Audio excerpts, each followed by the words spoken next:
Hi, Tom. Thanks for meeting with us today. How are you doing? I'm very well, thank you. So we're here to talk about GoUp. You're managing director at GoUp. Yes. Yeah. First of all, what do you do at GoUp? So 3 years ago, a business partner and I founded it. So I'm the co-founder. My role now is much more the actual business running side of things. So I find myself being an accountant at the same time as a business lawyer, at the same time as an HR. But day to day, probably the majority of my work is actually the sales process and meeting potential clients. Sounds exhausting. Yeah. Oh yeah. There's a lot going which on. services do you offer? So GoUp primarily is search engine optimization. As a kind of bolt-on product to that, we actually try and persuade people to stay away from PPC, but we will offer it initially if it helps clients to get early traffic to their website. As well as that, we also do web design and development and social media, and we've just started branching into our own media buying service as well. So a little bit of everything, and we also have a content team as well who are copywriters. So all sorts of digital All sorts. things. We try to offer absolutely everything in one place, which a lot of people sort of advise against. But we don't sort of beat about the bush. We are very honest about the fact that search engine optimization is our first and foremost service, and everything else we offer is complementary services to that, so that our clients get a kind of rounded package. Have you worked with many startups? Yes, we have. Mostly startups, or mostly It established started as startups because one of GoUp's first products, which was quite revolutionary in the market, was we would actually build and design and develop a brand new bespoke website for a startup in exchange for a 6 or 9 month commitment to SEO and other online marketing services that we offer. So for a very low sort of upfront cash fee, our clients, our startups, will have a brand new website, and after 6 to 9 months, they will also have a website that's ranking and generating them business. So the most requested service is SEO. Yes. Is that okay? Yes, it is.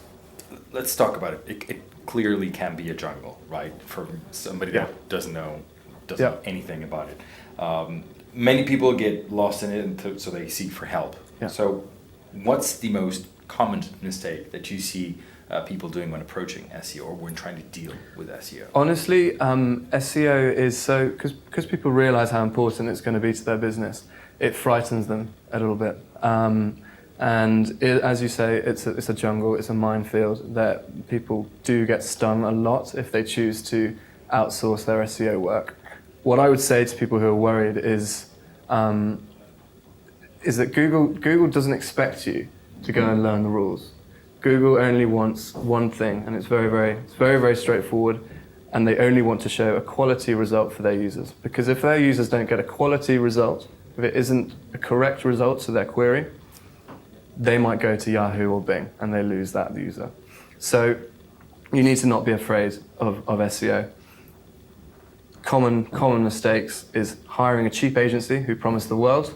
They will then go and do spammy works, mainly spammy link building, to convince Google that you're of a higher quality than you are. What then happens is your domain is damaged, and then worst case scenario, Google actually removes your domain from their index. You get de-indexed, or more common, you get penalized with ranking decreases. And that is a real problem, because then you have to go through the cleanup process of that domain.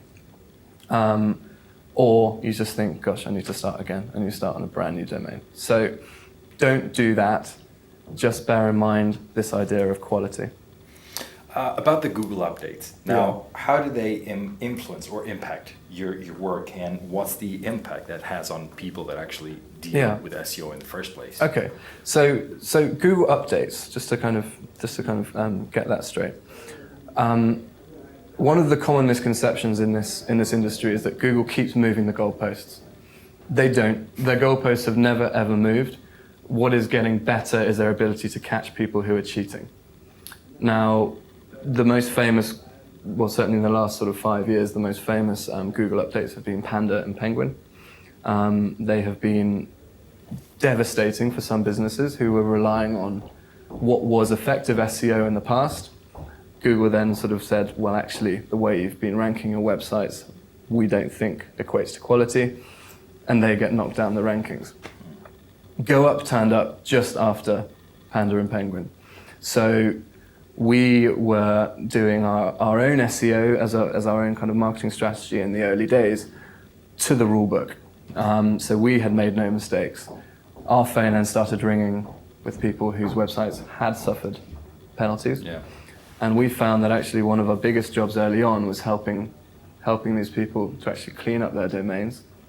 Rather than building up. Yeah. And actually what we did with a lot of them was their domains were so damaged in the eyes of Google that we had no option but to advise them to move to a new domain and start again. And actually results were much quicker coming when we would start from scratch.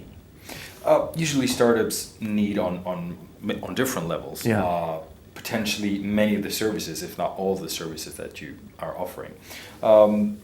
In most cases, they lack the money, of course, for outsourcing these sort of things. So how do you advise them to get a hold of the problem? A good way of finding a good deal with a good agency and starting doing it themselves as well. Okay, so the first thing that we say to startups, obviously cash is an issue with startups, and we know that. But we have positioned ourselves as helpers of startups, although we do work with some bigger firms.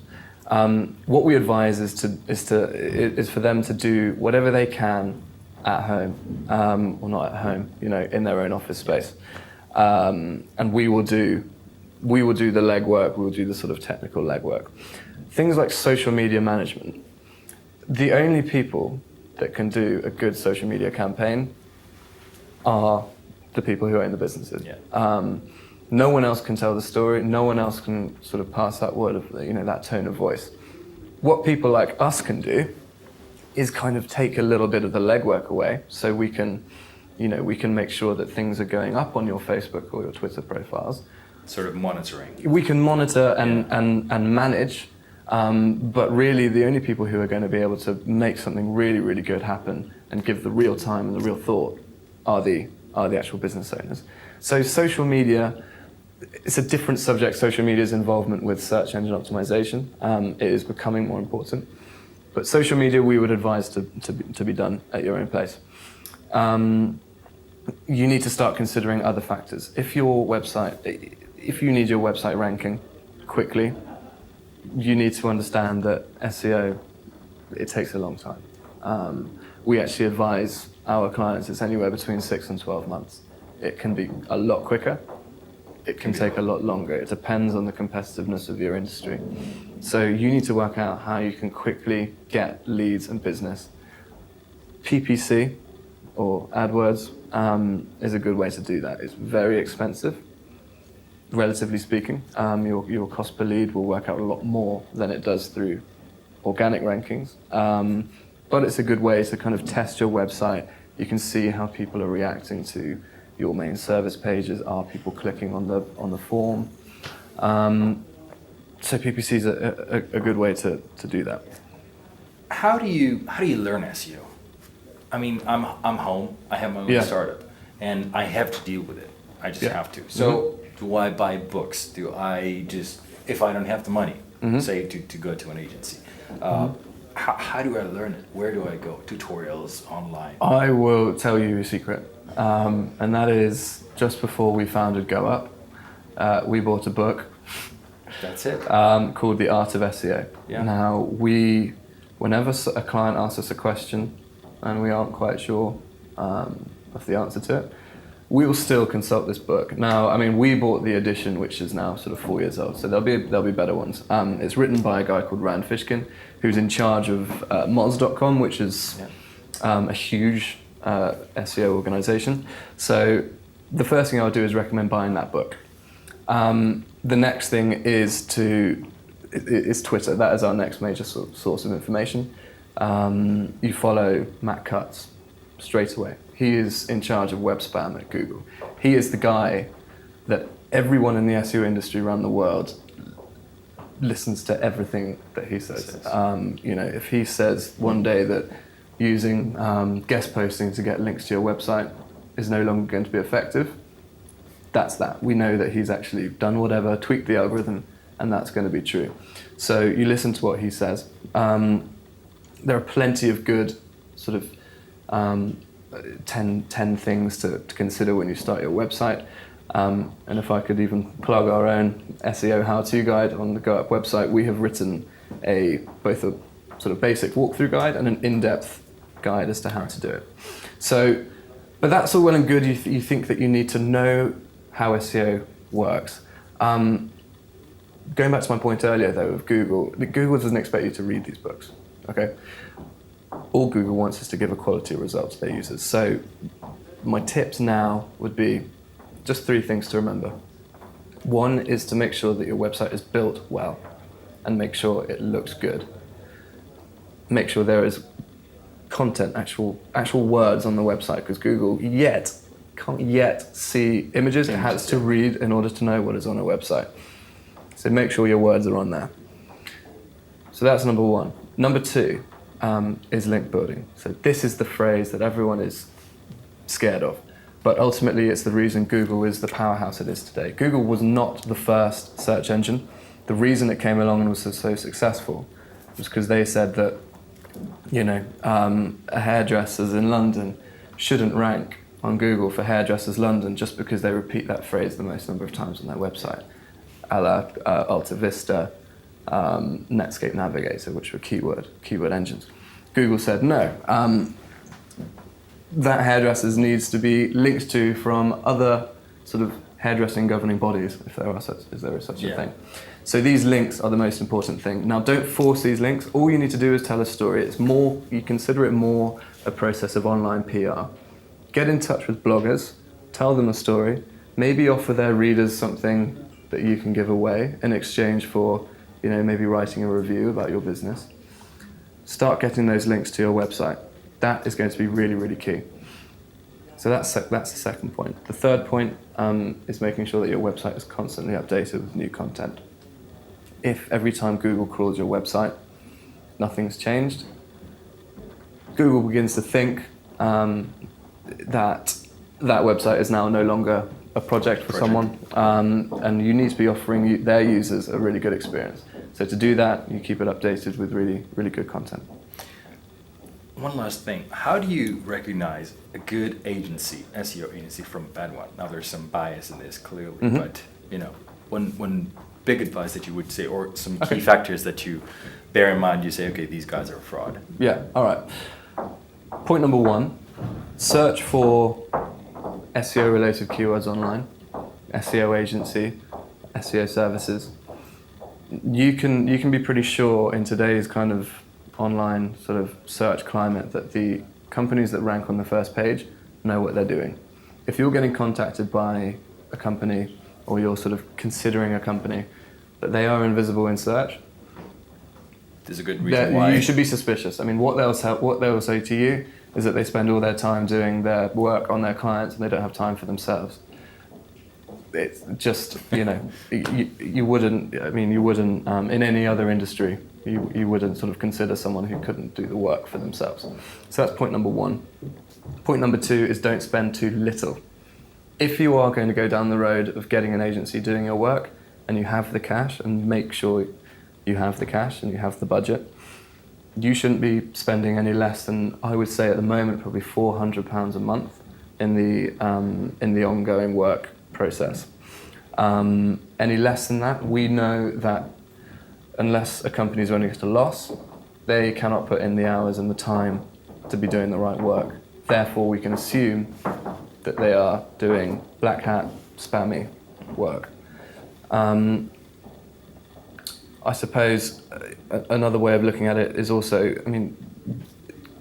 agencies should be very sort of transparent with who they work with.